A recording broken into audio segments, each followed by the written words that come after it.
Hello friends. इस video में हम लोग बात करेंगे बांग्लादेश के ऊपर की गई भारतीय सरकार द्वारा एक नई इकोनॉमिक सर्जिकल स्ट्राइक के बारे में, जिसकी वजह से बांग्लादेश की जो बची कुची जो भी अर्थव्यवस्था है उसकी कमर भी अब टूट जाने वाली है।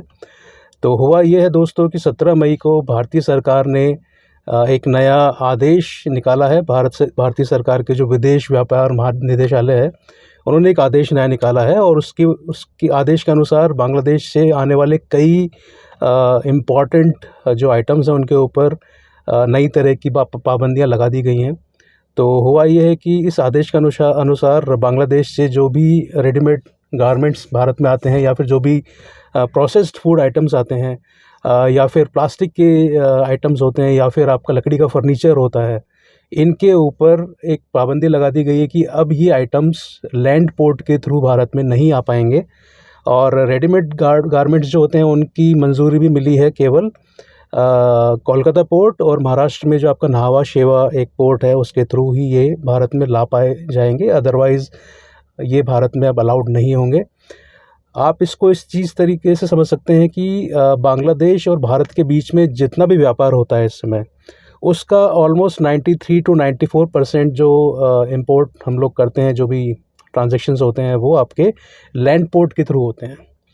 और जैसे ही भारतीय सरकार ने लैंड पोर्ट बंद कर दिए बांग्लादेश के लिए, तो इसका सीधा सा असर बांग्लादेश के द्वारा एक्सपोर्ट किए गए आइटम्स के ऊपर पड़ेगा, उनकी कीमतों के ऊपर पड़ने वाला है।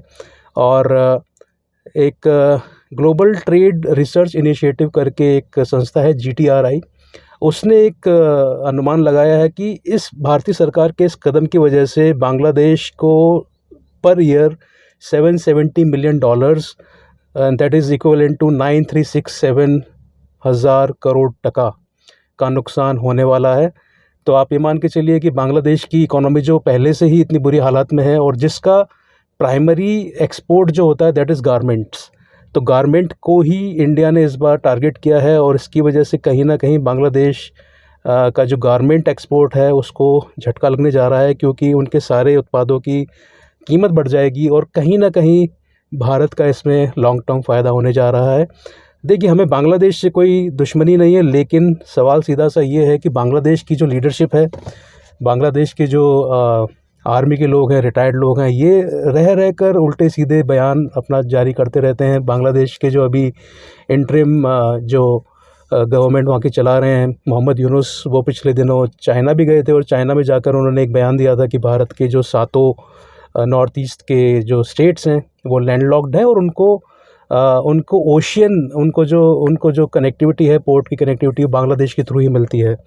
तो भारत के जो कदम है, इसकी वजह से बांग्लादेश को कहीं ना कहीं एक संदेश दे दिया गया है कि इस इलाके में एक्चुअल डैडी कौन है, ऑब्वियसली वो भारत ही है। तो इस वीडियो में इतना ही। अगर आपको ये वीडियो पसंद आए तो प्लीज़ लाइक और सब्सक्राइब कीजिए, शेयर कीजिए इस वीडियो को। Thank you so much, take care, bye bye.